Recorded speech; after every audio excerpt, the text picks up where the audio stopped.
that I felt really excited about this conversation was both the fact that we have Ashley, who's been doing this for a long time, Jess, the perspective that you bring in terms of storytelling and audio storytelling as someone who's thinking about it in a new and fresh way. I think and hope this will be a great opportunity to cover both of these areas for people. So I want to start with a very basic question. Ashley, we'll kick it off with you. Why is audio storytelling important? Oh, goodness. Well, thanks again for having me. I think audio storytelling is important because it sounds kind of counterintuitive, but it really engages with more of your senses than you think it does. So one of the first pieces of advice I give people when we're doing any sort of audio storytelling, no matter what it is, if it's reported storytelling, if it's going to be something that's going to be, if it's just an interview, or if it's something that's going to be produced and highly scripted, is that audio is actually really visual. So you get to build this entire world for your listeners. You get to tell them the details of everything, what the air feels like, what it smells like. And you get to build out this really, really robust world in a way that I don't necessarily think happens in other story mediums. And you get to really engage with it and put yourself in there. Instead of just seeing something happen, you have to kind of almost close your eyes and build it out for you as someone tells it to you. And that's honestly why I love storytelling so much, because it engages your listeners in a way that I don't necessarily think other mediums really do. We're going to get to, I think, that point exactly, the idea that audio is visual. So keep that churning in your mind, Ashley, because I think that is something that we'll talk about, the differences between writing and speaking it aloud. Jess, as someone who's kind of started to get more involved in this area of storytelling, what is it that you feel like that you've learned from the experience of going from focusing solely on writing to this other medium of trying to share stories and interact with people? So, in full disclosure, I got really excited about having this conversation because I had taken an online class through the Night Center at the University of Texas. And that's kind of where I learned a lot of this, like combined with that and what I've been doing on the fly the past few months. But I think what's really cool about audio storytelling is that you have this sense of intimacy with the listener. And it's something that I don't always think about from being on the storyteller end, but something I always really appreciate on the listener side. So, like you have somebody's voice like in your earbuds, that's very like close and personal and you connect with it better. But the other thing that you get to do, like Ashley was saying, is you paint a picture and create a world for your audience. And you can do a lot more, much more richly than you can with just the written word. So you can bring in other voices and you can bring in audio from other stuff. You can really kind of bring everything more to life than you can just on a page. So for both of you, you've both done writing in addition to audio work. So Jess, that intimacy that you're talking about, if you want to, we'll stay with you, and then Ashley, you can jump in as well. What do you mean by intimacy? For someone who's done writing and understands what that might be, what is it when you say it's more intimate? It's not just maybe it's literally putting an earbud or whatever it might be, but like, what do you mean by that? So it's totally that, being in your own ears. But the other thing is that the person who's telling the story is part of the story because they have to be. So when you think about when you're listening to NPR, a story will start with a host, like an anchor in a studio, and then it goes to the reporter. And they both play different views, but they both kind of have this omniscient God view that you don't really get when you're writing a text story. Like I can't tell you how many times like I've written a story for Brewbound and it will kind of make the rounds in like among like old coworkers of mine or I'll share it or something and somebody will comment and be like, this is a very interesting story. And I'll be like, I wrote it. And people won't even have noticed that I wrote it. They won't even see my name on the top of the page. And I think they just think it's something that I find interesting, which if I wrote it, I probably do. But you're, as the storyteller in a journalistic sense, which is really what I do is hard business news, you yourself are really taken out of the equation. Nice koozie. And you probably should be. So, I mean, depending, it all depends. But most of the work that I do is I am out of it and not included. With audio, I very much included. I'm telling the story. Does that make sense? It does. And Ashley, this is something that you and I talked about in the NAGBWQ question that you and I did together. So both this intimacy that Jess is talking about, but also intimacy in terms of you being a part of the story. I realize this is maybe rehashing some of what that question and answer was, but could you maybe just again give some understanding about why, when we talk about intimacy of storytelling and the kind of power that brings, why you as a storyteller can be an important part of that audio story? Absolutely. Well, everything Jess said is like 100% true. There is no way when you're telling an audio story to divorce yourself from the audio. You're literally in somebody's ear. And I think the analogy of thinking about how NPR is structured, where there's a host, there's someone kind of guiding you through. It's almost like the person has a map and they're showing you where you're going as you're going along with them. And I think that lends itself really well to being able to connect with that person. So referencing back to the conversation that Brian and I had for the NAGBWQs, we talked a lot about how you insert yourself into your stories sometimes, and how being able to connect with people is all about sharing something of yourself. And I think it's really easy to think, oh, this is too specific to me. This is too specific to an experience that I've had. But I've found as I've done audio, especially as I've done audio with Brian or some of the other people at Good Beer Hunting, the closer I can get people to something that's true to them and really only them, the more universal it becomes, because people connect with those details. And that's where people start to see, like, maybe it's not something that I went through exactly, but Brian might see something like, oh, I did something similar to that. And that's where real moments of connection really happen, versus when you're writing a story. This isn't always true. It kind of depends on the type of story that you're writing. You really kind of have to remove that a little bit to make it a little bit more universal. But with audio, like, sky's the limit. You can really connect with people on this really deep and intimate level, because you almost get to show them how you're thinking about a problem too.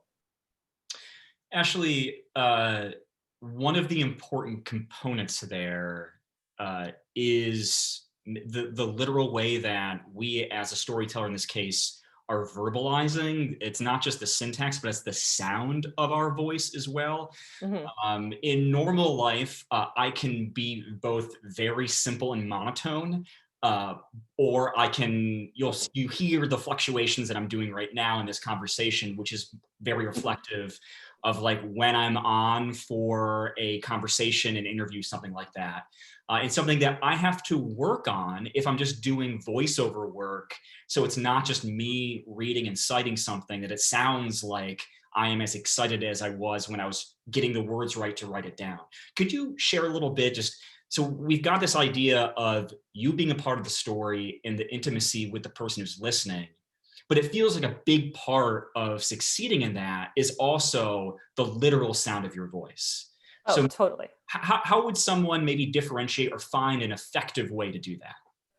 Well, there's kind of like two different things happening there a little bit. So there's you as the storyteller, you are intimately part of the story, but you're also a character. And I think that has really helped me when I'm on audio to think, how do I tell this story in a way where it feels auditorially, I'm not sure if that's a word, but auditorially engaging. And if I think of myself as a character, like I am Ashley, the person who is telling this story, that really helps me think like, where would this character want other people to know when to get excited, when to tell a story really fast so that there's a sense of urgency, or when do I slow it down? Something that I found that's really helpful is to write really, really simple sentences when I'm doing like my script work, or if I'm writing something for audio, because that really forces me to think about, okay, there are 8 words in this sentence. How are these 8 words going to come out of my mouth? Slowly or really, really fast? And it really just depends on like what kind of feeling you're trying to convey. So thinking about, like you were saying, Brian, thinking about those moments when you were excited, like how do I convey that excitement? Like I'm using my hands, like you have to kind of find the tools that help you a little bit. I had to like move everything out of my way so that I could gesticulate wildly. But it also helps to think of yourself as a character in the story, and what does that character in that moment feel? What did it feel like when you interviewed X, Y, and Z, and they said like the exact thing that you wanted them to say, or they made this point that was so beautiful that you included it at the very end of your podcast, because it just like chef's kiss, like put a punctuation mark on your story. That's really helped me. And I think even between you and I, we've talked a lot about like simplifying sentences to give them more emphasis. Yeah, Jess, let's talk about simplifying things. So I'm going to bring up this slide that you had shared. So one of the unique things about talking with Jess about this tonight is the fact that she's approaching things from this perspective of written and audio and the difference here. And so Ashley's doing a great job describing that as well. And so let's talk a little bit about that, what this means. So I'm going to bring up this this slide, and Jess, if you want to walk through, I'll play quarterback here in terms of moving things along. Sure. So, and as soon as we're done screen sharing with slides, I'll pop a link to this class in the chat, because it was 4 weeks, it was free, open online. I found it fascinating. So one of the things that really kind of blew my mind is like what Ashley was just saying. Sometimes you need simpler sentences because your ear processes information, or your brain processes information different ways depending on how you receive it. So if you're reading it, happens one way. If you're hearing it, it happens another way. So what I did to really highlight this point was I took a story I'd recently written about the Cincinnati beverage company shifting to contract production. And on the screen right now is the text version that appeared in Brewbound, December 10th, I believe. And I'll just, if you don't mind, read this to you guys, but I read fast, don't worry. So text version of this story: the Cincinnati beverage company, parentheses Cinbev, will shift production of its 4 beer brands, including Christian Moerlein Brewing Company, to an unnamed contract brewing partner. Quote, right now, this is really about returning to quality, consistency, and reliability for us, Chief Marketing Officer Jody Woffington told Brewbound. Cinbev will cease operations at its facility in Cincinnati's Over-the-Rhine neighborhood, and a Cincinnati-based partner will produce Christian Moerlein, Little King's Cream Ale, Hootapole Brewing, and Burger Beer. With the move to contract brewing, the company has laid off Greg Hardman, who resurrected the Christian Moerlein brand in 2004, and 20 production employees. Woffington, along with her husband, Jay Woffington, who serves as CEO, and Chief Financial Officer / Chief Operating Officer Michael Graham, acquired a majority stake in the company late last year. The executive team had about 3 months at the helm before the COVID-19 pandemic created a seismic shift within the beer industry. Hey, Jess, so that's a question real quick. As you're reading that, how do you feel? How do I feel? Yeah, so we're gonna do an experiment here in real time. Right. So you just read the whole thing. So this is the print or the digital version of. So you just read that out loud, having just read whatever that is, 150 words. How do you feel? Frankly, a little tired. Okay, and I think this is probably going to get to the point that you're making too. Let's switch to the audio version. Okay, so the audio version is on 2 slides. Don't think I condense all those words into just this, but in the audio version, this is how I envisioned it would go and rewrote it. So a Cincinnati beer company is going to stop making its own beer. Instead, the Cincinnati beverage company will enlist a partner to brew its beer under contract. Sorry, my brother and sister-in-law are dog sitting, and Finn just walked by. Here is what Chief Marketing Officer Jody Woffington had to say about the switch. And now this, in theory, should be Jody's audio. Right now, this is really about returning to quality, consistency, and reliability for us. The Cincinnati Beverage Company calls itself Cinbev for short and is only a year old. But the brands it makes and sells are much older. They include Christian Moerlein Brewing Company, Hootapole Brewing, Little King's Cream Ale, and Burger Beer. One problem was that Cinbev's brew kettles and fermentation tanks were old too, or that should probably be too old. Jody, what we realized is our equipment was stressed a little more than we thought, would be Jody again. Jody Woffington, her husband, Jay Woffington, and their business partner, Michael Graham, bought a majority stake in these 3 brands in December of 2019. This was just 3 months before the COVID-19 pandemic hit. So what I did was really kind of break all of those really like complex, like information dense sentences down into something that's a little bit more digestible to your ear. And it was a lot harder to do than I would have thought. Like at first when I was like, okay, like one idea per sentence, that's easy. Keep your subjects and your verbs close together. That's easy too. It's really not. It's a lot more complicated than it seems. And there's a lot of like nuance that kind of has to go in. You really got to think about it from the listener's perspective, which honestly is not something I really do when I'm writing. Why? I think I'm just trying to get as much information in as I can. So one thing I learned in this class that blew my little J school brain was forget about the inverted pyramid. The inverted pyramid is gone. And I think it depends on what kind of audio story you're telling. But for the most part, in like traditional senses, you just want to get as much information up at the top as possible, assuming that if you're writing for a newspaper, stuff will get cut from the bottom. You don't always want to do that in audio because sometimes you do want to tease things out. So what you can see what I did in the rewrite of that Sinbev story, I'm not really sure. Well, in the Sinbev story, I kind of ended with like, and this was just 3 months before the pandemic. I want to say that the print version that's a little bit higher up, just because I feel like we got to contextualize things that way when we're writing in the world of beer post-COVID. But when you're telling this story to the ear, like you kind of want to think, okay, like what should we tell people first and what should we tell people next? When I write for text, I just kind of try to tell everybody all the things that I think they need to know, like as quickly as I can tell them, because I assume they're not really going to finish the story. You know, like I really try to keep everything under definitely 1,000 words, just because I assume my audience is kind of reading my stuff on the fly. But with audio, if somebody's spending the time with an audio story, they're spending the time with your audio story, and you got that time to spend with them. So if you can, I'm sure Ashley has more to add here. If you can kind of weave information out in a bit of like this is really great audio, me making this way into it. My hand. We'll do the best. Jess is waving her hand up and down like a wave, Yes. riding the ebbs and flows of the storytelling process. Exactly. Describe where you're at. There you go. Give details. Yeah, like you give them the details, and then you give them some time to process the details before you hit them again with more details. Ashley, you have, I think, a unique perspective as someone, a colleague who works with the Good Beer Hunting podcast. There is an array of ways that you approach using audio and audio stories. So, you know, us on this call and the beer industry, not alone in the fact there are a lot of podcasts where it's a straight interview. Right. Whether it's one-on-one or a host, co-host, and guests. But then, you know, people, of course, may also recognize kind of the format and procedure of something like Jess, you're talking about with NPR. If you've watched, you know, any news program, that kind of 60, 90-second package where we're talking about natural sound, interviews, stuff like that. Ashley, when we think about these different kinds of audio storytelling devices, what's something important to think about that might differentiate but also works to keep people's attention? So if we have a straight interview podcast where it's just one-on-one, for example, what works there versus what would be a good way to think about keeping attention for something that's more like an NPR package?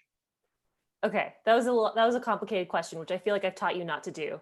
It hasn't landed. No, I'm kidding. First of all, I just want to touch on something that Jess said, because I thought that the example that you gave, Jess, was just such a great example of like how you would take an audio, or how you would take a written story and translate it to audio. Something that you did like so well. Like I was looking at the part where you say like Cincinnati beverage, and then in the written story, you just have it in parentheses. But like you can't do that with audio. You have to say exactly what it is, and you have to assume that people do not know what it is. Because if they don't know what it is, they can't look it up. Like if you're driving and you're like, I don't know what Sinbev means, then I'm done. Like I'm done with the story. Like I don't know what's happening. Versus if I'm reading a story, I could be like, oh, let me click that link. Let me open up another tab and see what's happening. I can reread that sentence again. If I don't get the information I need to understand the exact very next sentence in an audio story, then I'm out. Then I don't know what's happening. That was like such a great example. I'm going to steal that from you, Jess. Thank you. Go right ahead. I loved it. I was like, everything is in there. Signposting. I want to talk about signposting later. But I guess that's really hard to do, because when you're thinking about the different ways that you tell stories, you kind of have to know what your audience is, right? So like for Good Beer Hunting's podcast, for example, we have these really long form interviews that we do. And I think one of the reasons that people stay so engaged with those long form interviews, even though it's like 60 to maybe sometimes 90 to 100 minutes of just two people talking to each other, a lot of that has to do with the host. So like Jess was saying earlier, people want to know what you're interested in, and people care about you as a character in the story. You are part of that story. It's not just me asking a person questions, it's me responding to that person and sharing some of my experiences as well. So I think with audio storytelling, you really have to kind of be unafraid to put yourself in there a little bit, not a lot. Like one of my biggest pet peeves in audio is when the host cuts the guest off. I can't listen to like Armchair Expert, for example, like one with Dax Shepard, because he cuts his guest off all the time. But I think instead of asking a straight question after somebody has given you an answer, you kind of have to like almost synthesize it a little bit. Something that I think is really easy in audio is to think that you're over repeating things, or you're saying things too many times. And I've never found audio to be repetitive. There's very rarely a time where I'm like, oh, you've told me this 8 times. Now I don't need it anymore. Often I'm like, oh, I did need that reminder. I did need to know who that person was. And then something that we play with a lot on some of the other podcasts that we do, the ones that are not straight interviews, is we play a lot with music, which is also really fun. So how do you punctuate like a really important point where they're like, oh, you're saying these 3 paragraphs. If I put a lot of space between paragraph 1 and paragraph 2, like, what is that telling you? What am I saying to my audience by leaving that space in there for them, versus going really fast? Like, maybe this information is just like moving a story along versus like, I am making a point. So I don't know if that answered your question. It did. My internet or my Zoom dropped out for a moment, so I lost you for a few seconds. But I'm going to repeat back an important part that I think you said, which is to repeat things back to people. If anybody here listens to the New York Times Daily Podcast, host Michael Barbaro does this a lot, where he has these back and forth with reporters for the Times, and he will literally say out loud, let me make sure I get this straight. So the thing that you just said is the thing that I'm now saying a little bit different back to you now. And that's something that I feel like I've found myself trying to be a bit more intent in doing, just as, because one, you know, me and the guest know what we're talking about, but it's like when you're writing a story, you should never assume that the listener is on the same page as you two, which leads to that kind of ongoing interaction back and forth, where I think it also actually leads to this benefit to the listener as well, so that you're all going at the same pace, even if you have to slow down and stop for a moment. Absolutely. So like I was saying earlier, if you lose your guest or if you lose your listener in audio, like you can't really get them back. It's not the same experience of reading a story and being like, wait, that sentence was a little bit complicated. Let me reread that. Oftentimes people are listening to audio stories in their car, they're listening to them on the move. So like having even the foresight to be like, oh, wait, I need to repeat that is really, really difficult. So making sure that you're creating a cohesive point from start to finish is super important. And oftentimes, like Brian was saying, that involves you telling a story slower than you maybe think you should. So we were actually just working on an episode of Sightlines, the podcast that we do for Good Beer Hunting, where we break news stories with one of our hosts, Johnny Garrett. And he is really well-versed in this very complicated UK tax law thing, which makes sense. He's been reporting on it. But me, as a person who's an outsider, what I really tried to do with him was slow it down.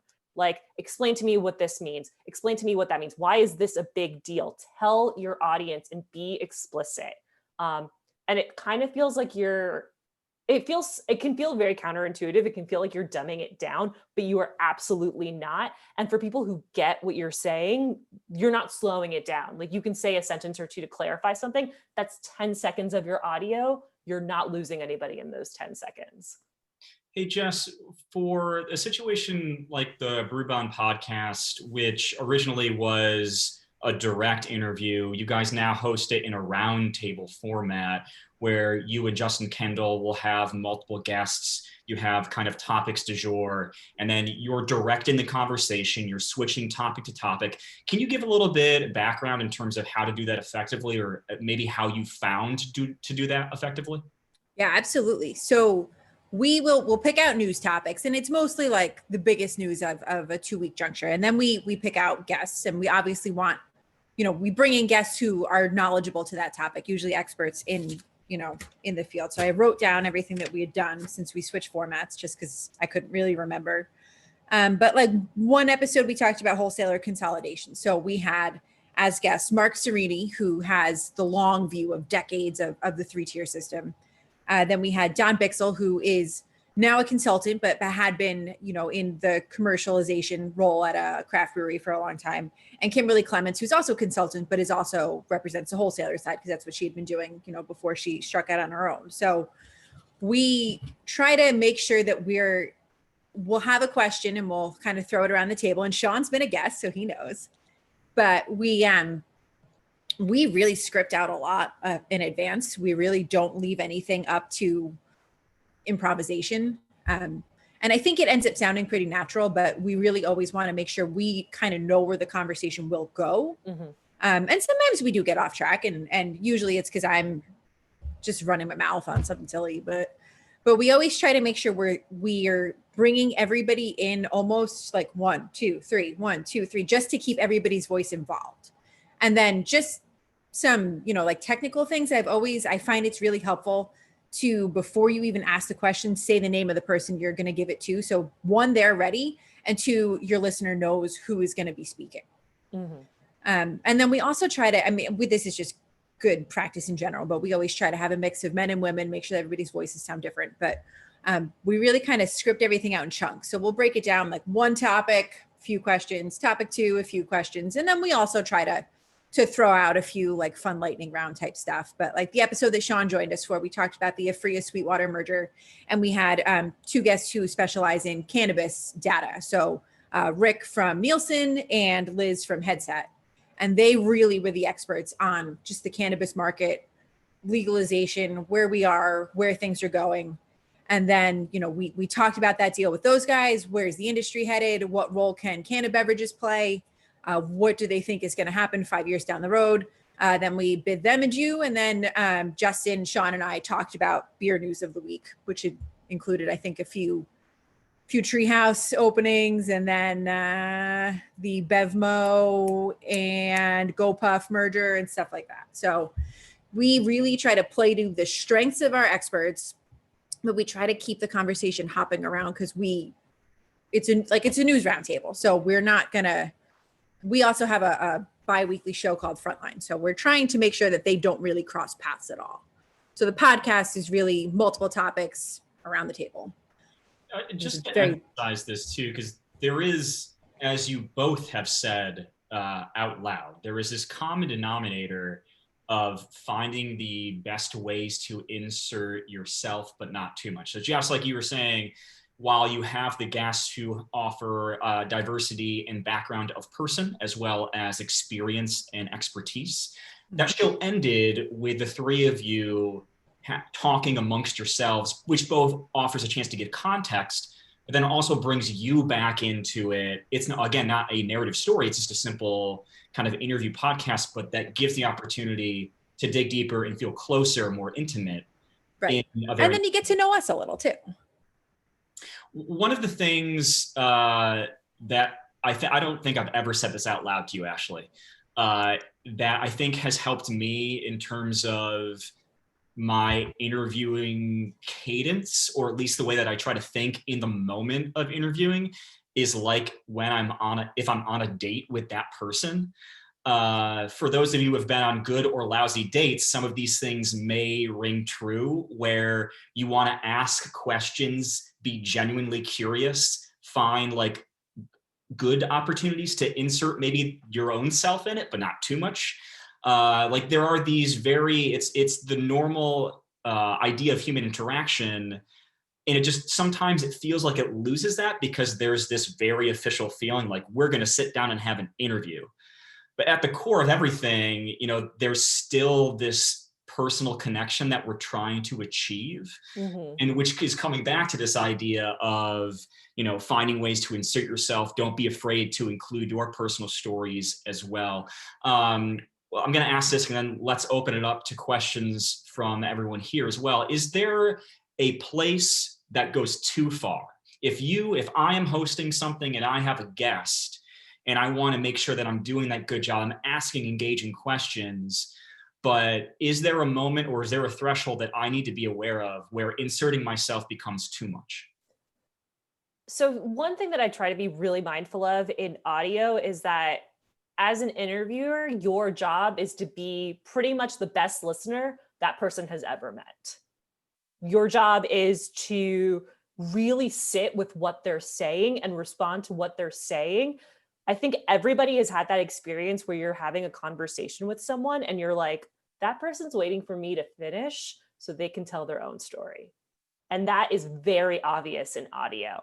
And I think that's where that feeling of this guest is telling me too much, or this interviewer is telling me too much, can kind of come from, when it feels like what they're saying isn't necessarily responding to the guest. And your job is to accentuate your guest.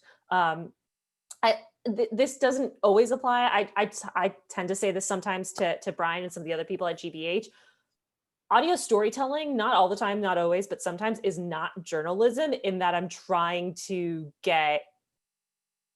trying to break news. Like, I'm not trying to make this person look, I'm not trying to look for a gotcha moment. I'm really trying to make my guests look good, honestly. I'm going to ask them challenging questions for sure, but I want them to feel comfortable saying their story and telling their story. Another thing that I've been saying to people lately is that they know the answer to every question I'm going to ask them, because they do. Even if they don't know what they're going to say immediately, everything is inside of them. So I feel like if you're really listening to what the person is saying, they're giving you your next question. They're giving you the thing that you're going to say. And I feel like in those really keen moments of listening, that's when the best audio that I've recorded for myself has really come out. When I can hear someone saying, I did an interview once where this person was talking about, she has like a coffee zine, and she brings all these coffee people together and she makes this beautiful zine. And she was like, yeah, I don't really know why I care about this so much.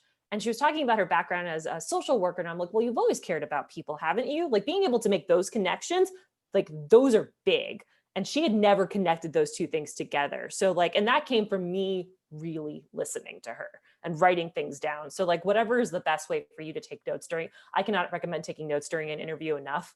I write down pretty much everything the guest is saying. Part of it is for me to make those connections later, but part of it's just to jog my own memory and make sure that I'm super engaged. So I think the best thing I can say about audio is that it makes you such a better listener, and it'll make you just a better human based on that. I have an example recently from a podcast that I will wait to tell, which I audibly gasped out loud because of an example of exactly what you're talking about, Ashley. That blew my, it was honestly one of the best moments of a live interview that I've ever heard. So I will save that story because I want to open it up to questions. Please feel free to unmute yourself and fire away to Jess and Ashley if there are particular things that you are curious about.